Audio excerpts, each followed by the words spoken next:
मैं अली आप सभी का Haidari study point YouTube channel पे खैर मकदम करता हूँ। आज की अपने इस वीडियो में हम लोग कर्नाटक टेस्ट सन 2021 उर्दू पेपर 2 की आंसर की को डिस्कस करेंगे। तो चलिए शुरू करते हैं। पहला जो सवाल है वो पैसेज पे मबनी। हम लोग पैसेज न पढ़ते हुए सीधे सवालों पे आते हैं और ज़रूरत पड़ने पे हम लोग पैसेज में से देख के सवालों का जवाब देंगे। पहला सवाल आपके सामने है कि मुसन्निफ़ को कुर्सी बेहद अजीज़ है क्योंकि। अगर आप लोग पैसेज में देखें तो यहाँ पे सीधे सीधे मुसन्निफ़ लिख रहा है कि हमें कुर्सी बेहद अजीज़ है, मगर इसलिए नहीं कि हम सरकारी ओहदेदार हैं, बल्कि इसलिए अजीज़ है क्योंकि अपने घर में काम काज से होने वाली थकान ऑफिस पहुंचकर पूरा दिन कुर्सी पर बैठकर उतारते हैं। यानी कि मुसन्निफ़ को कुर्सी इसलिए पसंद है क्योंकि वो घर के काम से थका हुआ आता है और कुर्सी पर अपनी थकान को मिटाता है। तो इसलिए यहाँ पे चौथा वाला ऑप्शन है कि घर के काम काज से होने वाली थकान को उतारना चाहता है, इसीलिए मुसन्निफ़ को कुर्सी बहुत ज़्यादा पसंद है। चौथा वाला ऑप्शन सही हो गया। अगला सवाल है कि सर धड़ की बाजी लगाने से क्या मुराद है। सर का मतलब सर जानते हैं, धड़ का मतलब होता है बॉडी, जिस्म। तो सर धड़ की बाजी लगाना यानी कि जी जान से कोशिश करना। फर्श का जिद, फर्श माने क्या होता है, ज़मीन होता है, और अर्श के माने होता है आसमान। तो फर्श का जिद हो गया अर्श। कुर्सी जैसी नेमत हर एक को। अगर आप लोग इस सवाल के जवाब की बात करें तो यहाँ पे आप लोग देख सकते हैं कुर्सी जैसी नेमत किसको अजीज़ नहीं है, यानी कि कुर्सी जैसी नेमत हर एक को अजीज़ है।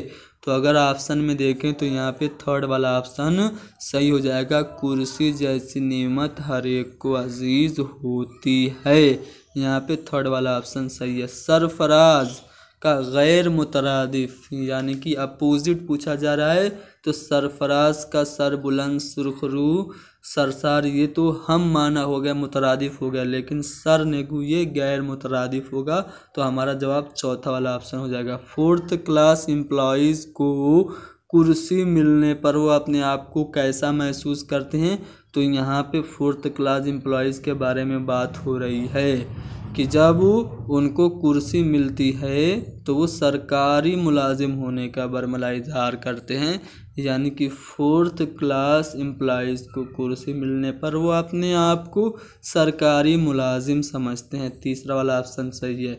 सरकारें इसलिए गिराई जाती हैं ताकि। सरकारें क्यों गिराई जाती हैं भाई, ताकि कुर्सी हासिल कर सकें, इसीलिए गिराई जाती हैं। नेमत की जमा क्या होगी, तो नेमत की उर्दू जमा नेमतें हो जाएगी। थर्ड वाला ऑप्शन सही है। अगला सवाल जो है वो दूसरे पैसेज पे से रिलेटेड है, ये है शेरी पैसेज। मैं इसको भी नहीं पढ़ूंगा, सीधे आता हूँ सवालों पे। पहला सवाल, दिल कशा के मानी क्या हैं। जैसे दिलकश मतलब जो दिल को बहुत अच्छा कर दे, दिल को बहुत अच्छा लगे, उसी से बना है दिलकशा, यानी कि दिल को खुश करने वाला। नई रौनकें हैं कोहसारों में, जंगलों और सब्ज राहों में। तो इस शेर में हम काफ़िया अल्फाज का जोड़ा कौन सा है। अब हम काफ़िया अल्फाज समझते हैं जो एक जैसे अदा होते हैं। जैसे मैं कहूँ कलम अलम, तो ये कलम अलम एक जैसा क्या है, ज़बान से अदा होता है, एक जैसी आवाज़ है, तो इसको हम काफ़िया कहेंगे। इसी तरह यहाँ पे कोहसारों सब्ज राहों, ये क्या है आपका हम काफ़िया अल्फाज है। ठीक है। जैसे फ़िज़ाऊं हवाओं, ठीक है, ये आपका हम काफ़िया है। ठीक है। तो हम काफ़िया आपको इसमें कोहसारों और सब्ज राहों मिल जाएगा। चौथा वाला ऑप्शन सही हो जाएगा। जिस जगह पहले खाक उड़ती थी अब वहाँ, तो अब इसके लिए हमको पैसेज में आना पड़ेगा। खाक उड़ती थी जिस जगह पहले फर्श मखमल है, फर्श मखमल वहाँ है सब्ज़े से। तो यहाँ पे अब आइए सवाल पे, जिस जगह पहले खाक उड़ती थी अब वहाँ क्या है, सब्ज़े का मखमल बिछा हुआ है। थर्ड वाला ऑप्शन सही है। इनमें से गैर मुरक्कब लफ्ज़, गैर मुरक्कब यानी कि जो सिंगल हो, यानी जो किसी और से दो लफ्ज़ों से जुड़ के ना बना हो। लेकिन जहाँ फ़िज़ा की बात करें तो जान और फ़िज़ा से मिलके बना ये मुरक्कब हो गया। सब्ज़ राह ये सब्ज़ा और राह से मिलके बना है। सुबह दम सुबह और दम से मिलके बना है। तो ये तीनों तो मुरक्कब हो गया। गैर मुरक्कब हुआ आपका पंखी, ठीक है, पंखी ये गैर मुरक्कब है।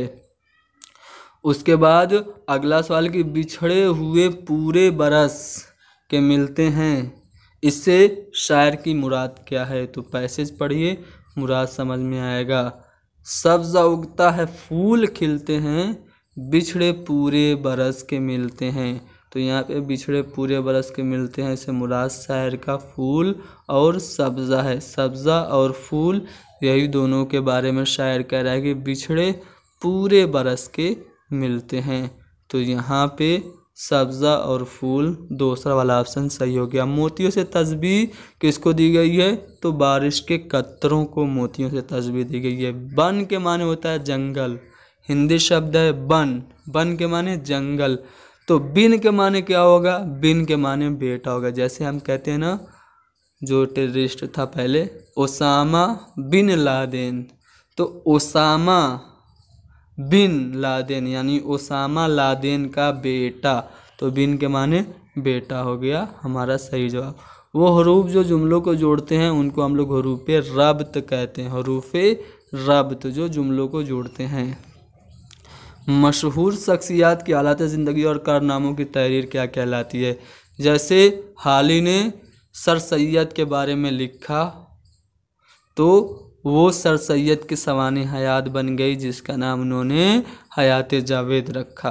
तो हयात जावेद क्या है? सवाने निगारी है, जिसमें सर सैयद की हालात ज़िंदगी और उनके कारनामों का जिक्र है। तो जब किसी भी मशहूर शख्स की हालात ज़िंदगी और कारनामों का जिक्र किसी तहरीर में किया जाता है तो उसको हम लोग सवाने निगारी कहते हैं। सीखी हुई तमाम सरगर्मियों की जाँच, सरगर्मियाँ ज़हन नशीन हुई या नहीं हुई, इस चीज़ को जानने के लिए जो एक्टिविटी कराई जाती है उसको हम लोग क्या कहते हैं? यानी कि जो हमने पढ़ाया वो बच्चों को याद हुआ कि नहीं हुआ, ये चेक करने के लिए जो हम एक्टिविटी कराते हैं तो उसको हम लोग क्या कहते हैं? उसको मुहासिबाती सरगर्मी कहा जाता है। दस्तयाब का मुतज़ाद लफ्ज़, तो दस्तयाब यानी कि जो आसानी से अवेलेबल हो, नायाब यानी कि जो एंटिक हो, जो आसानी से दस्तयाब न हो, तो यहाँ पे नायाब दस्तयाब का मुतज़ाद लफ्ज़ हो जाएगा। अगला सवाल कि कद्र पैमाई या तौजुन कद्र, जिसको इवेलुएशन कहते हैं, ठीक है, उसका मतलब क्या है? क्या कदरदानी है, पैमाइश से इक्तिसाब है, या फिर उस्ताद की खूबियों की पैमाइश है, या फिर तदरीस और आमोज़िश की मिक़दारी और मेयारी पहलुओं की पैमाइश है? तो कद्र पैमाई या तौजुन कद्र से मुराद है तदरीस और आमोज़िश की बुनियादी और मेयारी पहलुओं की पैमाइश। चौथा वाला ऑप्शन सही है। लैपटॉप की मदद से पेश की जाने वाली वीडियो क्लिप्स का शुमार तदरीसी आमोज़ी मवाद के किस किस्म में होता है? जैसे मैं आपको यहाँ पे पढ़ा रहा हूँ, आप मान लीजिए मोबाइल पे या लैपटॉप पे पढ़ रहे हैं, तो इसमें आपको जो हरूफ हैं वो दिख भी रहे हैं और मेरी आवाज़ भी सुनाई दे रही है। तो लैपटॉप की मदद से जो वीडियो क्लिप्स होती है उनका शुमार हम लोग समई बसरी वसाइल में, यानी कि सुनने वाली और देखने वाली visual aids, audio visual aids में हम लोग करते हैं। तो यहाँ पे थर्ड वाला ऑप्शन सही है। कहानी गोई की तैयारी में गैर ज़रूरी है। कहानी आप सुनाना शुरू करते हैं या कहानी सुनाने की तैयारी करते हैं तो उसमें कम इम्पोर्टेंट क्या है? कहानी का इंतखाब करना इम्पोर्टेंट है। कौन सी कहानी सुनानी है, बच्चे के मेंटल लेवल के अकॉर्डिंग है कि नहीं, ये तो है इम्पोर्टेंट, बच्चों की उम्र की मुनासिबत से हो, ठीक है। मान लीजिए कक्षा क्लास 5th में पढ़ने वाला बच्चा है और आप उसको बहुत हाई लेवल की कहानी सुनाएं तो ये भी तो सही बात नहीं है ना, ये भी तो सही बात नहीं। यानी कि कहानी बच्चों की उम्र की मुनासिबत से होनी चाहिए।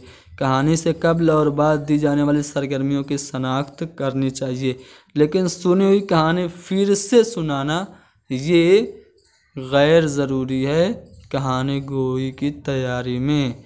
मेरे हिसाब से चौथा वाला ऑप्शन करेक्ट है। बाकी 100% श्योर होने के लिए हम लोग ऑफिशियल आंसर की क्या इंतज़ार करेंगे। मुअल्लिम उर्दू के ख़ास औसाफ में ये बात शामिल होनी चाहिए। देखिए, जो उर्दू का टीचर है उसमें आला सीरत, एहसास ज़िम्मेदारी और मनसब का शौर्य होना चाहिए। बिल्कुल सही बात है। लेकिन इससे भी ज़्यादा जो चीज़ उर्दू के टीचर में होनी चाहिए वो ये होनी चाहिए कि उर्दू पर उसे महारत हो। ज़बान के टीचर में जो सबसे ज़्यादा ज़रूरी चीज़ होनी चाहिए वो ज़बान पर महारत होनी चाहिए। तो चौथा वाला ऑप्शन करेक्ट है। अगला सवाल है कि इनमें से मरसिया गो शायर का इंतखाब कीजिए। मरसिया गो शायर का इंतखाब आपको करना है। तो यहाँ पे मिर्ज़ा गालिब ये गज़ल गो हैं, अल्ताफ़ हुसैन हाली ये मसनवी और नज़म लिखते थे, मीर दर्द ये भी गज़ल लिखते थे। तो मरसिया गो शायर कौन हो गया? मीर बब्बर अली अनीस। मीर अनीस ये मरसिया के लिए मशहूर हैं। अगला सवाल है कि इब्ने मरियम हुआ करे कोई, मेरे दुख की दवा करे कोई। इसमें कौन सी सनत है? तो इसमें सनत तलमी है। सनत तलमी क्या होता है? जिसमें किसी पुराने किस्से, तारीख़ी वाक़ई, किसी नबी, इमाम, औलिया का जिक्र होता है, तो वो सनत तलमी होता है। इसमें इब्ने मरियम यानी कि हज़रत ईसा अलैहिस्सलाम का जिक्र है, तो ये सनत तलमी हो गया। इनमें से मुरक्कब जुमला क्या है? तो चारों जुमलों को पढ़िए फिर आपको समझ में आएगा। पहला है, औरतों के मामले में खुदा से डरो, जो खुद खाओ वो उनको खिलाओ, तुम्हारा हक औरतों पर है, औरतों का तुम पर है। अब देखिए, तुम्हारा हक औरतों पर है एक जुमला, औरतों का तुम पर है दो जुमला, और दोनों को और से जोड़ दिया, यानी कि ये जुमला जो है वो आपका मुरक्कब जुमला है। थर्ड वाला ऑप्शन सही है। उर्दू के तमाम असनाफ़ सुखन में सबसे नुमायाँ नज़र आने वाली सिन्फ कौन सी है? मसनवी, जो सबसे ज़्यादा उर्दू में अहमियत की हामिल है। तमाम असनाफ़ सुखन में मसनवी सबसे ज़्यादा अहमियत की हामिल है। नज़्म को मुतरन्निम आवाज़ से सुनाने से तलबा में ज़बान की इस महारत को फ़रोग़ हासिल होता है। कोई नज़्म मैं आपको गा गा के सुना रहा हूँ, तो इससे आपकी कौन सी स्किल डेवलप होगी? आपकी लिसनिंग स्किल डेवलप होगी, यानी कि समाअत आपकी बढ़ेगी। तो पहला वाला ऑप्शन सही है। अगला सवाल है कि स्कूल के ज़रिया, स्कूल के अंदर और बाहर की जाने वाली सरगर्मियों के ज़रिए बच्चों के किरदार और अमल में मुतवक्के तब्दीलियाँ पैदा होने की मजमूई कोशिश का नाम है। इसके जवाब के लिए हम लोग ऑफिशियल आंसर की का इंतज़ार करेंगे, क्योंकि नीला खाका हो नहीं सकता। ये तो क्वेश्चन पेपर के लिए होता है। ब्लूप्रिंट मंसूबा सबक यानी लेसन प्लान इसको कहते हैं। तो इसके ऑफिशियल आंसर के लिए हम लोग ऑफिशियल आंसर की क्या इंतज़ार करेंगे। बाकी अगर क्वेश्चन नंबर 29 का आंसर आपको पता है तो कमेंट करके आप लोग बता सकते हैं। चलिए, आखिरी सवाल, दरसी किताब की बातनी खूबियों में ये शामिल नहीं है। दरसी किताब की खूबियों में क्या क्या शामिल होता है? पहले तो ये शामिल होता है कि जो मवाद है, जो टॉपिक है, और जो मजमून का टॉपिक है वो बच्चों की रियल लाइफ से, रोज़मर्रा ज़िंदगी से, डेली लाइफ से रिलेटेड हो। सही बात है। मज़ामीन में तनु हो, यानी कि वैरायटी हो। मज़ामीन बच्चों के इस्तेदाद के मुताबिक हो, उनकी एबिलिटी के मुताबिक हो। ये तीनों तो दरसी किताब की खूबियों में शामिल है, लेकिन कीमत का तयन आप बच्चों की पहुंच से बाहर हो, ये दरसी किताब की खूबियों में शामिल नहीं है। तो चौथा वाला ऑप्शन हमारा सही जवाब होगा। तो हमने 22 अगस्त सन 2021 को मुनक़िद की गई कर्नाटक टेट के उर्दू के पेपर 2 की आंसर की को आपके सामने डिस्कस किया। उम्मीद करता हूँ कि वीडियो पसंद आई है। वीडियो को ज़्यादा से ज़्यादा शेयर कीजिए। हैदरी स्टडी पॉइंट को ज़रूर सब्सक्राइब कीजिए। Thank you very much.